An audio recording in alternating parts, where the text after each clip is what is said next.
Hey guys, Mike Martinez, welcome. And today I had the pleasure of sharing this platform today, this video conferencing platform with my good friend and partner, Mr. Fred Nelson. Fred, by the way, is a public adjuster licensed and bonded in the state of New Jersey and I believe Pennsylvania and Maryland. And he's what is known as a field adjuster. He actually goes head to head with the insurance companies and fights in behalf of representing homeowners so they get the highest possible settlement. Fred, thank you very much for taking time out of your busy schedule and playing around with me on the stage today. Thank you for the invitation. I hope I can be of service. I appreciate it, and I always learn a lot from you, and I just want to share your knowledge with us.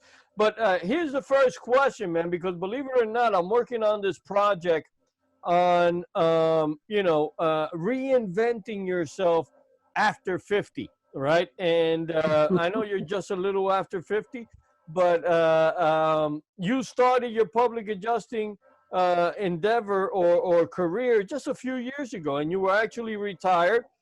So why don't you give us a little background on how that developed? All right.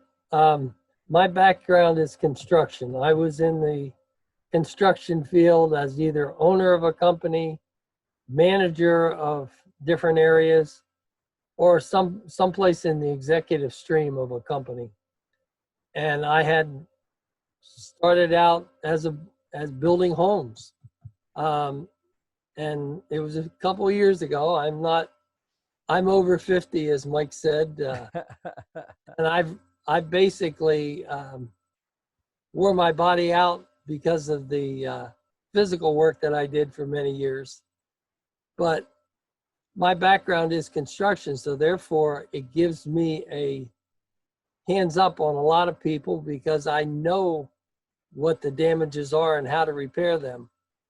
And so that helps me to be an expert in the field, but also an advocate in the field. So that's my background, that I was over 40 years in the construction industry.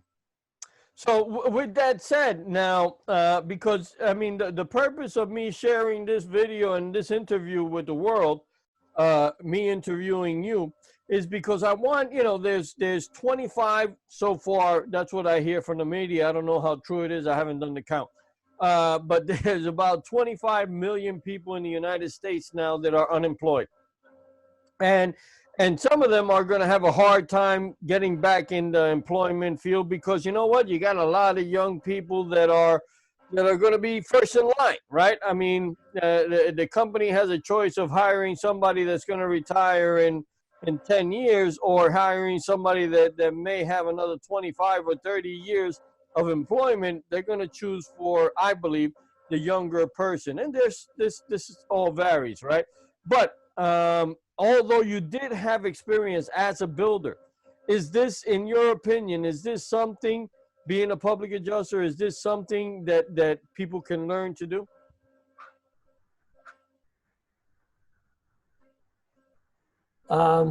Yes, very easily, because the biggest thing in being a field adjuster or a public adjuster in any way is common sense. That you look at things in perspective. Don't just look at dollar signs, because the dollar signs will bring themselves to light.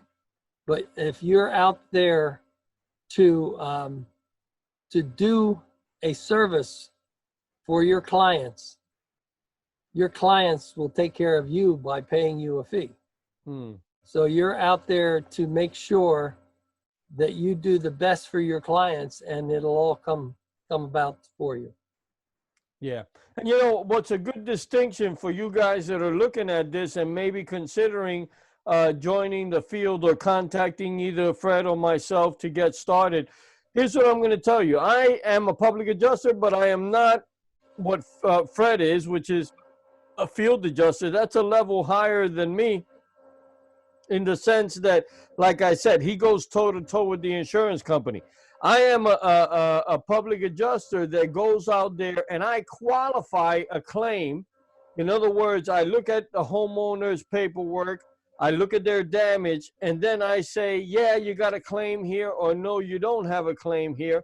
And then that's when Mr. Fred Nelson comes in and he does the rest of the reporting for the claim. So there's two different aspects of becoming a public adjuster. You could be a qualifier of claims, and if you wanted to take it to the next level, or if you have experience like Mr. Nelson does, where he was a builder and he knows all the intricacies of the repairs and things like that, then you could take it to the next level and also be a public adjuster that's a field adjuster. So there's more money on the table. I'm a qualifier of claims, and I train people how to qualify claims. So that's what I get paid for. I get paid for being able to look at paperwork and saying, yes, this is a claim, and then teaching other people to do the same thing.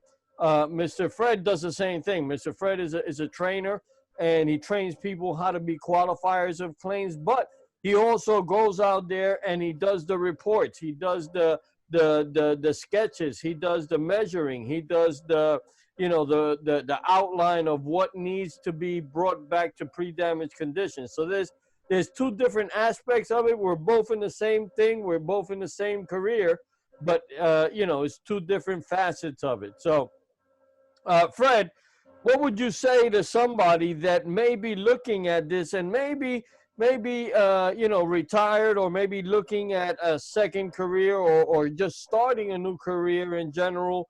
Was it difficult getting your license? What was the learning process like with the company? What was that like for you?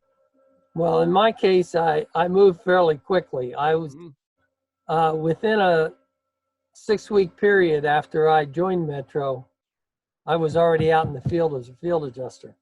That's not common. In fact, I wouldn't even honestly recommend it after being with Metro for a while and knowing all the ins and outs. It's better to learn to become a rep, go out and help people to review their policies, to make contacts, to write claims where you see them, and grow that way, growing a business. And then if you are interested in the field end of it, then go into it. But spend some time.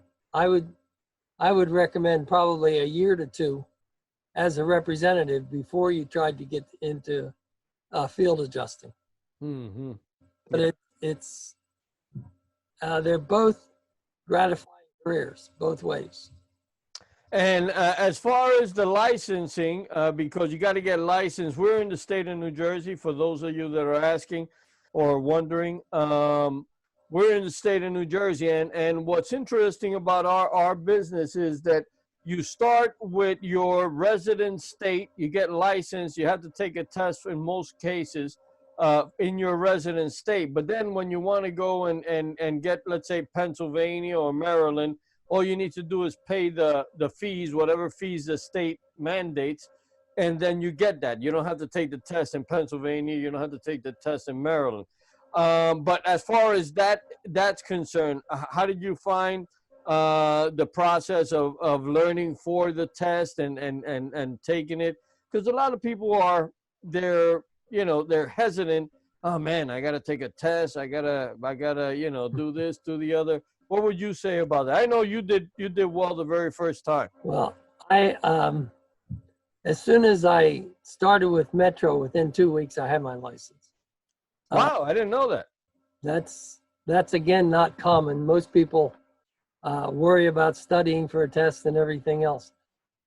We have a lot of information, testing information, question and answer things that help you to know what to answer on the test and what they're putting up for questions. I find that if I go in everything as a common sense base. When I'm taking a test, I eliminate the answers to the test that are no good.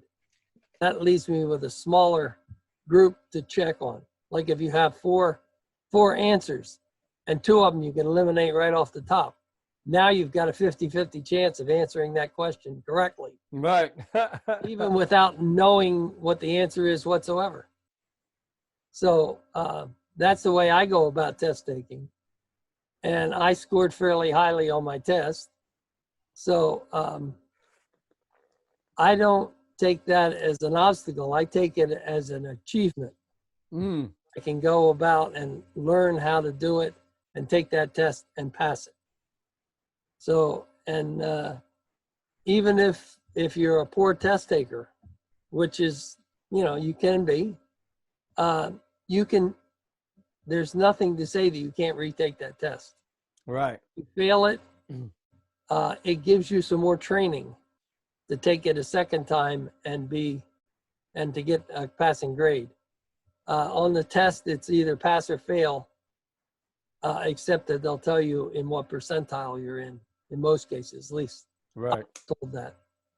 Well, for those of you that are looking at this and wondering, or maybe we've touched something where you say, you know, that sounds like something I might be able to get into. And if you're a person that likes helping other people, because ultimately that's what we do, right? We go out there and we help homeowners who in any other situation would not be able to stand up to the insurance companies and get their rightful settlement because they don't know how to explain it. They don't know how to put the paperwork. They don't know how to write the reports. I encourage you, pick up the phone, call either my friend Fred Nelson or call myself and say, you know, I saw that video. I'm interested in learning. How do I get started? What do I do? We got a lot going on now, and a lot is being done through video conferencing, like you see right now. And I encourage you, right from home, you could be learning how to do this career and start building yourself either a brand new career, start reinventing yourself, or start doing something on the side, right? Even if right now you're unemployed, it could be something that you're doing as a primary income, and you know, just start slowly building a career, very fascinating career helping other people. Fred, would you like to say anything in closing? Well, the one thing is that our industry is exempt from, so we can go to people's homes or we can do field adjusting and everything else because of the fact we're an exempt industry that is allowed to do that. So it is an area that you can do even during this problem that we have with the COVID-19. So it's something you can look into on video. You can check it out and you can work it to gain some income while you're possibly laid off or possibly not working for another reason. Yeah, very good point. Yeah, we are considered an essential business. So if you, God forbid, if you have a broken pipe, you don't have to sit in your house underwater. You can call a public adjuster and they can help you make sure that you are being treated fairly by your insurance company, guys.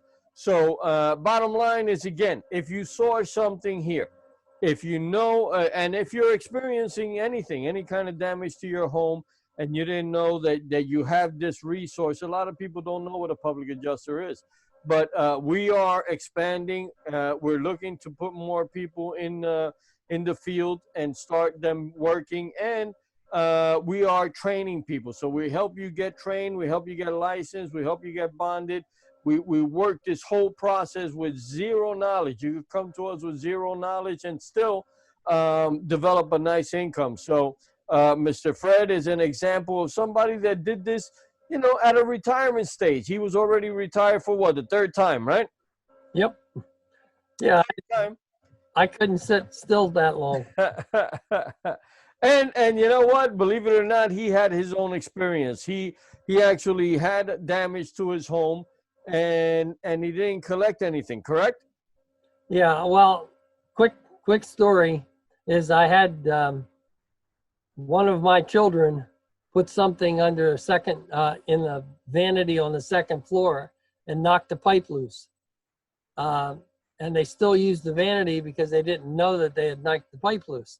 So it filled up, went down through a ceiling, through an insulated ceiling, by the way, and ruined a floor on the next floor down. Floor, ceiling, walls. So, and the insurance company came back, and with deductible, they offered me $950. And I had $1,000 deductible. So therefore they offered me nothing. Long story short is I contacted Metro, talked to an adjuster, had him come out, and I ended up getting $9,500 out of the deal. Wow. Beautiful story, right? And that happens quite often, believe it or not. I got pretty much the same story, only it was my daughter that happened to. I was an EMT at the time, and very similar, very, very similar, only she had roof damage, and she was denied, or actually she got a $58 check. It was $1,058 that the insurance company said the damage was worth, but she had a $1,000 deductible, so she only had $58. And she went and did the research, got our company, we reopened the claim, and similar to Fred's story, she got $9,000 and change. So it happens quite often.